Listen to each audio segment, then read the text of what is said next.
Hej, jeg hedder Dagmar, og jeg er lige fyldt 20 år gammel, og jeg bliver student her den 26. juni. Og jeg har med stor interesse læst, at jeg søger en servicemedarbejder hos Social Foodies.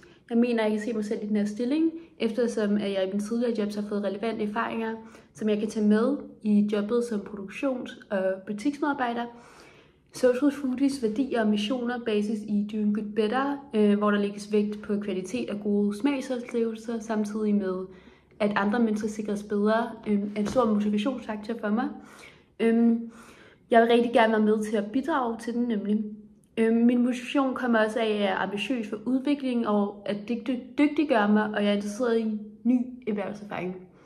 I skal ansætte mig, fordi jeg medbringer en positiv energi til arbejdspladsen, i det jeg er en holdspiller, som altid arbejder mod det fælles mål. Jeg er ambitiøs og god til at arbejde med andre.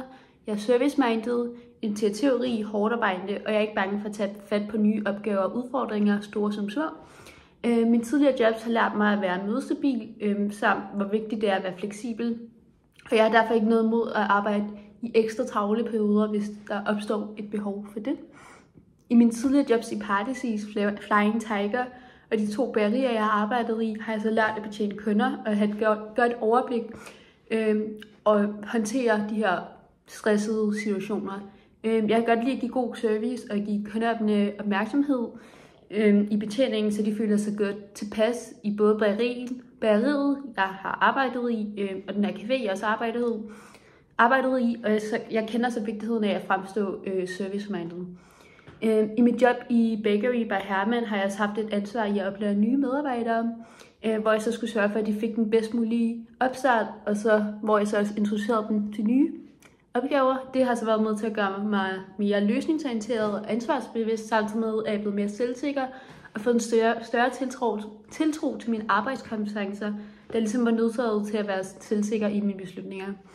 Da arbejdet var uforudsigeligt, opstod der til tider situationer, hvor der var krav om hurtig beslutningstagning. Det har så gjort, at jeg kan holde mange bolde i luften, samt holde hovedet koldt og tænke klart i pressede situationer. Jeg har også lært, hvor vigtig kommunikation er, når man arbejder sammen i et team, hvilket så har styrket mine evner i at samarbejde. Med de her egenskaber håber jeg så, at I vil høre mere om, hvad jeg kan byde ind med hos Social Foodies, og jeg håber at høre mere fra jer.